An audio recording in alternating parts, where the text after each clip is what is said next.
നമ്മുടെ പ്രിയങ്കരായിട്ടുള്ള school councillor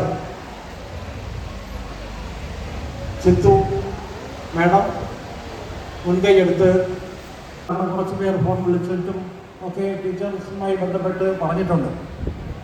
എങ്കിലും 3:30 മണിക്ക് ശേഷം മറ്റെന്തെങ്കിലും സ്കൂൾ പ്രോഗ്രാം ഉണ്ടോ, എത്ര മണിക്കാണ് സ്കൂൾ വിടുന്നത്, ആ കുട്ടി എത്ര മണിക്കാണ് വീട്ടിലെത്തുന്നത്, അവരുടെ സുഹൃത്തുക്കൾ ആരൊക്കെയാണ്, ഇത്തരത്തിലുള്ള കാര്യങ്ങൾ വളരെ നിർബന്ധമായി മക്കളെ പഠിപ്പിക്കുന്ന അധ്യാപകരും കുട്ടികളെക്കുറിച്ചും അടുത്ത പഠന പുരോഗതിയെക്കുറിച്ചുള്ള കാര്യങ്ങളൊക്കെ വിലയിരുത്തുന്നതാണ്. അങ്ങനെ തീർത്തും ഉപയോഗപ്രദമായ രീതിയിൽ ആണ് ഈ ഒപ്പം എത്തിയിരിക്കുന്ന ഈ രക്ഷിതാക്കൾ വളരെ സ്നേഹത്തോടു കൂടി സന്തോഷത്തോടു കൂടി ഈ ക്ലാസ്സിലേക്ക് സ്വാഗതം ചെയ്തു. അതിനുശേഷം നിങ്ങൾ ക്ലാസ്സുകളിലേക്ക് പോയി ക്ലാസ് ടീച്ചർമാർ നമ്മുടെ കുട്ടികളെ കുറിച്ചുള്ള പേഴ്സണൽ കാര്യങ്ങളും മാർക്കും മറ്റ് വിശേഷങ്ങളും ഒക്കെ പറയുന്നതാണ്. അപ്പോൾ ആദ്യമായിട്ട് ക്ലാസ്സിലെത്തുന്നതിന് വേണ്ടിയിട്ട് ഡോക്ടർ PK ആനന്ദി, വനിതാ ശിശു വികസന വകുപ്പ് ജനറൽ കൺസൾട്ടന്റിനെ വളരെ സന്തോഷത്തോടെ ആദരവോടുകൂടി സമർപ്പിക്കുന്നു.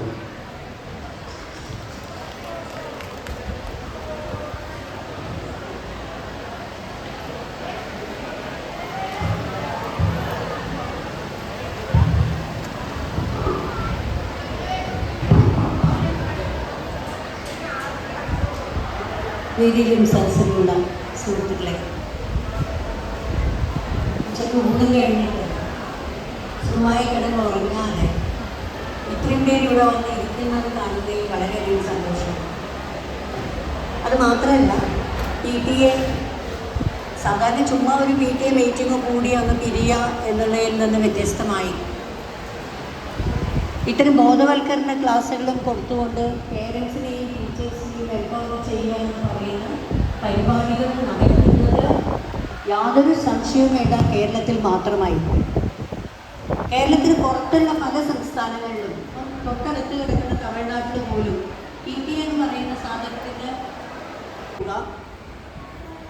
ഉപദേശകയാവാതെ അവരോട് കാര്യങ്ങൾ തുറന്ന് പറയുന്ന സമയത്ത് നമ്മൾ അവരുടെ പ്രായത്തിലേക്ക് ഇറങ്ങി വരിക. നമ്മൾ ഈ പറഞ്ഞ അധികാരവും ഞാൻ നിൻ്റെ അമ്മയാണ്, എനിക്ക് പറയാനുള്ള അവകാശമുണ്ട്, ഒന്നുമില്ലെങ്കിൽ നമ്മൾ സ്ഥിരമായിട്ട് പറയുന്ന വാക്കുകളായിരുന്നു. ഒന്നുമില്ലെങ്കിൽ നിന്നെക്കാളും 10-30 വർഷം കൂടുതൽ ജീവിച്ച ആളല്ലേ ഞാൻ, എനിക്ക് നിന്നെക്കാളും കൂടുതൽ കാര്യങ്ങൾ അറിയില്ലേ? അറിയില്ല എന്നൊന്നും കുട്ടികൾ പറയും. കാരണം അവർ ഈ മൊബൈൽ വെച്ചുകൊണ്ട് കുത്തുന്ന കാര്യങ്ങൾ പലതും നമ്മൾ അറിയില്ല. നമ്മൾ പഴയ തലമുറയിലെ അമ്മമാരാണ്. നമ്മൾ പഠിക്കുന്ന സമയത്ത് ഈ സംഭവമില്ല, മൊബൈൽ എന്ന് പറയുന്ന ഒരു സാധനമില്ല. അതുകൊണ്ട് തന്നെ അവരതിൽ കാണിക്കുന്ന കാര്യങ്ങൾ എന്താണ് എന്ന് നമ്മൾ പഠിച്ചെടുത്താലല്ലാതെ അവരെ നിയന്ത്രിക്കാനോ അവരത് എങ്ങനെ ഉപയോഗിക്കണമെന്ന് പറഞ്ഞു കൊടുക്കാനോ നമുക്ക് പറ്റില്ല. അതുകൊണ്ട് തന്നെ നമ്മൾ മാതാപിതാക്കൾ എന്ന് പറയുന്നവർ നല്ല പഠിതാക്കളായിട്ട് മാറണം. ആദ്യമായി പുതിയ കാര്യങ്ങൾ മാറുന്ന സാഹചര്യത്തിൽ വരുന്ന കാര്യങ്ങൾ പണ്ട് നമ്മൾ പറഞ്ഞ കുട്ടികൾ കേൾക്കുക എന്നുള്ളത് മാത്രമേ ഉള്ളൂ, വൺ സൈഡാണ്. ഇന്ന് കുട്ടികൾ പറഞ്ഞ കൂടെ നമ്മൾ കേൾക്കണം. അവർ നമ്മളെ പഠിപ്പിക്കും കുറേ കാര്യങ്ങൾ. എങ്ങനെയാണ് വാട്സപ്പ് ഉപയോഗിക്കേണ്ടത്, എങ്ങനെയാണ് മെസ്സേജ് അയക്കേണ്ടത്, മെസ്സേജ് ഡിലീറ്റ് ചെയ്യേണ്ടത് എങ്ങനെയാണ്, എന്താണ് ഫേസ്ബുക്ക് എന്ന് പറഞ്ഞാൽ എന്താണ്, ഫേസ്ബുക്കിൽ എങ്ങനെയാണ് എൻ്റർ ചെയ്യുക, എങ്ങനെയാണ് പോസ്റ്റ് ചെയ്യുക, പോസ്റ്റ് ചെയ്യുന്നത് എല്ലാം ഫേക്കാണ്, എങ്ങനെയാണ് മറ്റേ മോർഫിംഗ് പോലെയുള്ള കാര്യങ്ങൾ ചെയ്യുന്നത്, അതൊക്കെ കാര്യങ്ങളൊക്കെ ഇന്നത്തെ കുട്ടികൾക്ക് വളരെ നന്നായിട്ടറിയാം. നമുക്കത് അറിയില്ല. നമ്മൾ പഠിച്ചിട്ടില്ല, നമ്മളെ പഠിപ്പിച്ചിട്ടില്ല, നമ്മളിപ്പോൾ പഠിച്ചെടുക്കുന്നതാണ്. അപ്പോൾ അതുകൊണ്ട് തന്നെ അത്തരം കാര്യങ്ങൾ പ്രത്യേകിച്ച് കോവിഡും കൂടി വന്നതിന് ശേഷം ഇത്തരം ഇൻസ്ട്രുമെൻറ്റ്സ്, ഗാഡ്ജറ്റ്സ് ഇവരുടെ കയ്യിൽ വളരെ ഈസി ആയിട്ടുണ്ട്. രാവിലെ ഉറങ്ങി എണീറ്റാൽ പോലും ഉറങ്ങി എണീറ്റാൽ അലാറം വയ്ക്കുന്നത് പോലും പണ്ടത്തെ രീതിയിൽ തലയിൽ തട്ടാൻ പറ്റുന്ന അലാറമല്ല ഇന്ന് നമ്മൾ ഉപയോഗിക്കുന്നത്. മൊബൈലിലാണ് എല്ലാവരും അലാറം വയ്ക്കുന്നത്, വലിയവരും അതെ, ചെറിയ കുട്ടികളും അതെ. അപ്പോൾ മൊബൈലിൽ അലാറം വയ്ക്കുന്ന അപ്പം തൊട്ട്, അതായത് ഉറങ്ങി എണീക്കുന്നത് തൊട്ടിട്ട് നമ്മുടെ കയ്യിൽ ഇല്ലെങ്കിൽ നമ്മൾ ഒന്നുമല്ലാതെ ആവുന്ന തരത്തിലേക്ക് ഒരുതരം ഒബ്സഷൻ, അഡിക്ഷൻ നമുക്ക് എല്ലാവർക്കും വന്നിട്ടുണ്ട്. ആ അഡിക്ഷൻ കുട്ടികൾക്കും വന്നിട്ടുണ്ട്. അങ്ങനെ നമുക്ക് കരുതാൻ പറ്റുമോ? അതോ നമ്മുടെ സോഷ്യൽ മീഡിയയിലൊക്കെ കാണുന്ന പോലെ കുട്ടികളെല്ലാവരും വല്ലാതെ ഈ ഗാഡ്ജറ്റ്സിൽ അഡിക്റ്റാണ് എന്ന് അവരെ കുറ്റം പറയുമ്പോൾ നമ്മളല്ലേ, നമ്മൾ വീടിന് അഡിക്റ്റ് ആവുന്നില്ലേ? ആയിട്ടില്ലേ? റെയിൽവേ സ്റ്റേഷനിൽ അല്ലെങ്കിൽ ട്രെയിനിൽ യാത്ര ചെയ്യുന്ന സമയത്ത് പലപ്പോഴും ഞാൻ കണ്ടിട്ടുള്ള ഒരു സംഭവം കൂടിയാണ്. പേരൻസ് ഇരുന്ന് സൈഡ് സീറ്റിൽ അച്ഛനും അമ്മയും ഇരിക്കുന്നു, നടത്തി കുട്ടിയെ ഇരുത്തിയിരിക്കുന്നു. കുട്ടി എന്ന് പറയുമ്പോൾ വളരെ ചെറിയ കുട്ടിയാണ്. ആ കുട്ടിക്ക് എന്താണ് മരവും പോസ്റ്റും തമ്മിലുള്ള വ്യത്യാസം എന്താണ്, വിവിധ തരം മരങ്ങൾ എങ്ങനെയാണ് ഉണ്ടാവുക, പ്ലാവും മാവും തമ്മിലുള്ള വ്യത്യാസം എന്താണ് എന്നൊക്കെ അറിയാനും മനസ്സിലാക്കാനുമുള്ള താല്പര്യവും കൗതുകവും ഉള്ള ഒരു പ്രായത്തിലുള്ള ഒരു കുട്ടിയെ നടത്തിയിട്ട് അപ്പുറത്തെ അമ്മയും ഈ മൊബൈൽ വെച്ചുകൊണ്ടിരിക്കുന്നു, അച്ഛൻ ഇങ്ങോട്ട് ഇരിക്കുന്നു, രണ്ടുപേരും ആ കുട്ടി ആരും ശ്രദ്ധിക്കപ്പെടാതെ ഇങ്ങനെ ഇരിക്കുന്ന ഒരവസ്ഥയാണ് കണ്ടത്. കുറേ നേരം ഞാൻ സഹിച്ചിട്ട് പിന്നീട് ഞാൻ പറയുക ചെയ്തത്, ഒന്ന് കുട്ടിയെ ശ്രദ്ധിക്കണം. കുട്ടി ശ്രദ്ധ കിട്ടാൻ വേണ്ടിയിട്ട്, ശ്രദ്ധ കിട്ടണം എന്നുള്ളത് ഈ പ്രായത്തിൽ വരെ നമുക്ക് എല്ലാവർക്കും ആഗ്രഹമുള്ളതാണ്. ശ്രദ്ധ കിട്ടുക, അംഗീകരിക്കുക എന്ന് പറയുന്ന ഏതൊരു മനുഷ്യനും ആവശ്യമുള്ള കാര്യമാണ്. അതൊക്കെ ശ്രദ്ധ കിട്ടാതെ ആ കുട്ടി കരയാൻ തുടങ്ങിയിട്ട് കരഞ്ഞപ്പോൾ എന്താന്ന് വെച്ചു വിശക്കുന്നു അപ്പോൾ വേഗം മോളിന്ന് ബാഗ് തുറന്നിട്ട് കുറേ ചിപ്സ് എടുത്തായിട്ട് പാക്കറ്റ് അതിൻ്റെ മുമ്പിൽ വെച്ച് കൊടുത്തിട്ട് വീണ്ടും ഇരുന്ന് തോണ്ടാറ്. അത്രയും കൂടി കഴിഞ്ഞ് പിന്നെയും കുട്ടി അമ്മ അമ്മ അമ്മ എന്ന് വിളിക്കുന്നത്, അമ്മ ശ്രദ്ധിക്കുന്നില്ല, അച്ഛനും ശ്രദ്ധിക്കുന്നില്ല, രണ്ടുപേരും അവരുടേതായിട്ടുള്ള ലോകത്തിലാണ്. നമ്മളങ്ങനെ ആവുന്നുണ്ട്. അത് നമ്മളുടെ ഭാഗത്തു നിന്നുള്ള ഒരു തെറ്റാണ്. കുട്ടിയെ കുറ്റം പറഞ്ഞിട്ട് കാര്യമില്ല, ചെറിയ കുട്ടികളെ പറഞ്ഞിട്ട് ഒട്ടും കാര്യമില്ല, കോളേജ് പഠിക്കുന്ന കുട്ടികളെ പറഞ്ഞിട്ടോ സ്കൂളിൽ പഠിക്കുന്ന കുട്ടികളെ പറഞ്ഞിട്ട് കാര്യമില്ല. കാരണം നമ്മളത് റോൾ മോഡലായിട്ട് കാണിച്ചു കൊടുക്കേണ്ടത്. അവസാനം മടുത്തിട്ട് ഞാൻ ഓരോരുത്തർ കയറി ഞാൻ ആ കുട്ടിയുടെ അടുത്ത് പോയി എടുക്കും. ഇരുന്നിപ്പോൾ ആ അമ്മ കൈ മാറി ഇരുന്നിട്ട് എന്താ എവിടേക്കാ പോകുന്നത് എന്നൊക്കെ ചോദിച്ചപ്പോൾ ഞാൻ അവരോട് പറഞ്ഞു, ഞാൻ കുറേ നേരമായി കാണുന്നില്ല, ആ കുട്ടി ഒന്ന് ശ്രദ്ധിക്കപ്പോൾ എത്ര നേരം ഇരുന്ന് അങ്ങോട്ടും ഇങ്ങോട്ടും നോക്കി ഈ പ്രായത്തിലെ കുട്ടിക്ക് കാര്യങ്ങൾ പറഞ്ഞു കൊടുക്കാൻ പറ്റും. അമ്മയിൽ നിന്നല്ലേ അച്ഛനിൽ നിന്നല്ലേ കുട്ടികളെ കാര്യങ്ങൾ പഠിക്കേണ്ടത്.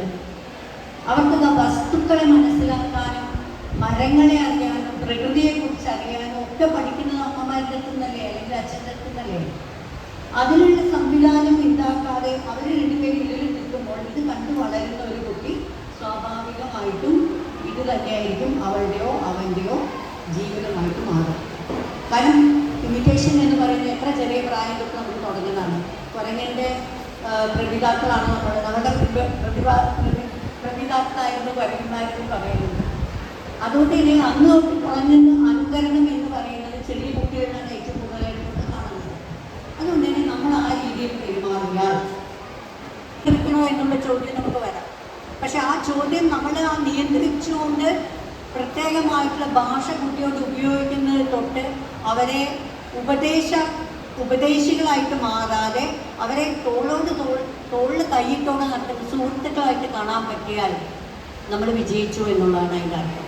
അങ്ങനെ സുഹൃത്തുക്കളായിട്ട് കാണുമ്പോൾ നമുക്ക് സ്വാഭാവികമായിട്ടും ഈ ഇൻസ്ട്രുമെൻ്റ് അല്ലെങ്കിൽ ഈ ഗാഡ്ജറ്റ്സ് നമ്മൾ ഉപയോഗിക്കുന്ന സമയത്ത് അവനെയോ അവളെയോ കൂട്ടി ഇരുത്തിയിട്ട് നോക്കണം, ഈ ഇത് നോക്ക്, ആന എങ്ങനെയാണ് മറ്റേ വാളയാർ റോഡിൽ എത്രമാത്രം ആനകളുള്ളത് നോക്ക്, കാറിന് എങ്ങനെ മറിച്ചിട്ട് നോക്ക്, ഇത്തരത്തിലുള്ള വീഡിയോ ഒക്കെ അവന് കാണിച്ചു കൊടുത്ത് അവൾക്ക് കാണിച്ചു കൊടുത്തുകൊണ്ട് നമുക്ക് അവളെ മനസ്സിലാക്കി കൊടുക്കാം.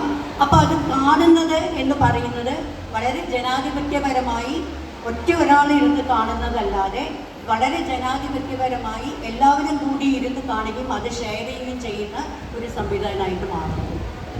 അങ്ങനെ ഉണ്ടാവുമ്പോൾ കാര്യങ്ങൾ സംസാരത്തിലുള്ള കമ്മ്യൂണിക്കേഷനിലുള്ള ഷെയറിങ് മാത്രമല്ലാതെ നിർബന്ധമായിട്ടും നമ്മൾ ഈ കാണുന്ന കാഴ്ചകളെ വരെ നമ്മൾ ജനാധിപത്യവൽക്കരിക്കാൻ, കുടുംബത്തിൻ്റെ അകത്തിൽ നിന്ന് ജനാധിപത്യവൽക്കരിക്കാൻ പഠിച്ചേ മതിയാവും. ഇല്ലെങ്കിൽ അവരവരുടേതായിട്ടുള്ള താല്പര്യം അനുസരിച്ച് മറ്റു വല്ലതുമൊക്കെ കാണും. പ്രത്യേകിച്ച് 10ാം ക്ലാസ്സൊക്കെ പഠിക്കുന്ന കുട്ടികളാണെങ്കിൽ നമുക്ക് എല്ലാവർക്കും അറിയാം ഹോർമോൺ ഡെവലപ്മെൻറ്റ് എങ്ങനെയാണ് ഉണ്ടാവുക എന്നുള്ളത്. പ്രത്യേകിച്ച് ആ ഒരു 14-15 വയസ്സാവുന്ന സമയത്ത് എങ്ങനെയാണ് കുടുംബത്തിൻ്റെ അകത്ത് ശരീരത്തിൽ മാറ്റങ്ങൾ ഉണ്ടാവുക എന്നുള്ളത് നമ്മളെല്ലാവരും അനുഭവിച്ചാണ്, ആ വയസ്സ് കഴിഞ്ഞ് വന്നവരാണ്. അപ്പോൾ ഉണ്ടാവുന്ന നമ്മുടെ വികാരങ്ങളും വിചാരങ്ങളും നമ്മുടെ സ്വപ്നങ്ങളും വട്ട് പിടിച്ച പോലെ നമ്മൾ നടന്നിരുന്നതും ഒക്കെ നമ്മളൊന്ന് ഓർത്ത് നോക്കിയാൽ മതി. അവരെന്തുകൊണ്ട് ഇങ്ങനെ വട്ട് പോലെ കളിക്കുന്നു എന്നുള്ളതാണ്. ടീച്ചർമാർക്കും ഇത് തന്നെയാണ് എനിക്ക് പറയാനുള്ളത്. ആ പ്രായം കഴിഞ്ഞ് വന്നവർക്ക് ആ പ്രായത്തിൽ നമ്മൾ കാണിച്ചിട്ടുള്ള ചേഷ്ടകൾ ഓർമ്മയുണ്ടാവണം. ആ ഓർമ്മ നമ്മൾ മുന്നിലേക്ക് കൊണ്ടുവരണം, മനസ്സിലേക്ക് കൊണ്ടുവരണം. അവരെ കുറ്റപ്പെടുത്തിക്കൊണ്ട് നമ്മൾ പറയുന്ന സമയത്ത് സ്വാഭാവികമായിട്ടും നമ്മൾ ഇതൊക്കെ ചെയ്തിട്ടില്ലല്ലേ, അപ്പം ഞാൻ എങ്ങനെയായിരുന്നു എന്നുള്ളതൊന്ന് ആലോചിച്ച് നോക്കിയാൽ നമുക്കിത് ചേഷ്ടയായിട്ട് മനസ്സിലാക്കാൻ പറ്റും. അതൊന്നും ഇന്നെനിക്ക് ഓർമ്മയില്ലാത്തതുപോലെ മറ്റു കുട്ടികളും വലുതായി കഴിയുമ്പോൾ അവർക്ക് ഓർമ്മയിൽ നിന്ന് മാറും എന്നുള്ളത് സ്വാഭാവികമായിട്ടും എനിക്ക് ആ രീതിയിലേക്ക് മനസ്സിലാക്കും. പലതരത്തിലുള്ള ശിശുപരിപാലനങ്ങളുണ്ട്. അതോറിറ്റേറ്റീവായിട്ടുള്ള ഞാൻ പറയുന്നതാണ് ശരി, ഞാൻ പറയുന്നത് നീ കേട്ടാൽ മതി, അങ്ങനെ പറയുന്ന പലരും നമ്മുടെ ഇടയിൽ പലരും പറയാറുണ്ട്. ഞാൻ പറഞ്ഞത് നീ കേട്ടാൽ മതി, ഇങ്ങോട്ടൊന്നും പറയണ്ട. അതല്ല ശരി.